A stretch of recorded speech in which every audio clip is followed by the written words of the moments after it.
Okay, we're going to talk about direct quotes. You have an assignment for Thursday. You need to get into the discussions tab, and in the direct quotes forum, you need to post a direct quote that you will use in your essay. One of the 4 direct quotes that you plan on using in your essay. You need to cite it properly using in-text citations. So you do the direct quote with the proper in-text citation. And then I also want you to discuss why you're using that quote in your essay. That is due Thursday in the discussions forum. So, how do you do in-text citations?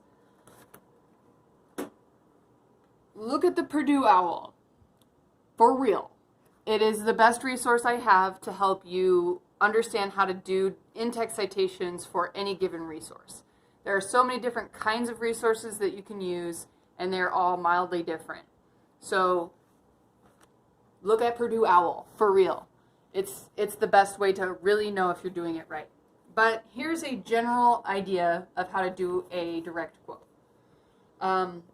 I've quoted here the article that we read about the Cosmic Crisp apple.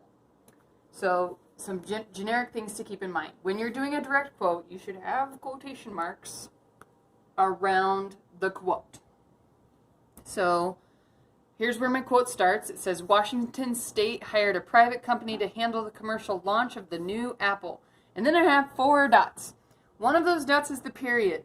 The next 3 dots are ellipses. Ellipses are when you want to take out a section of the quote, like in the middle of the quote, that you don't think is necessary, but you want to continue quoting afterwards. It helps the reader understand that there's something missing here.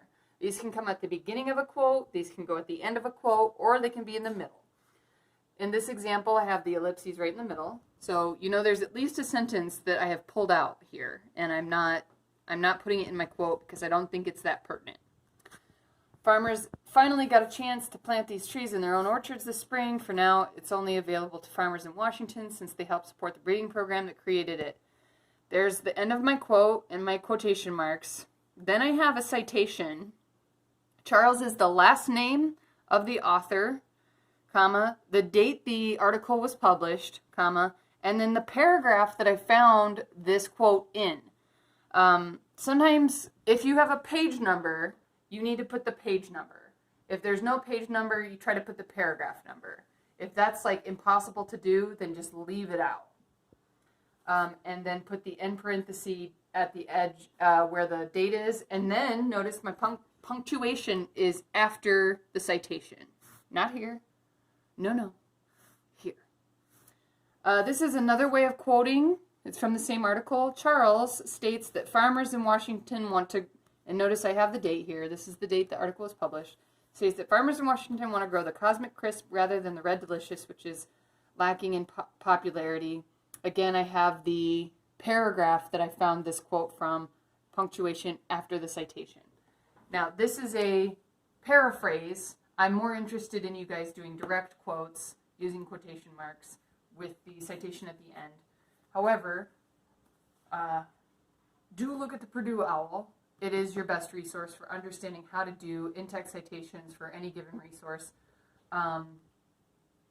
Yes, and for your homework, post in the discussion board under direct quotes. That is due by Thursday.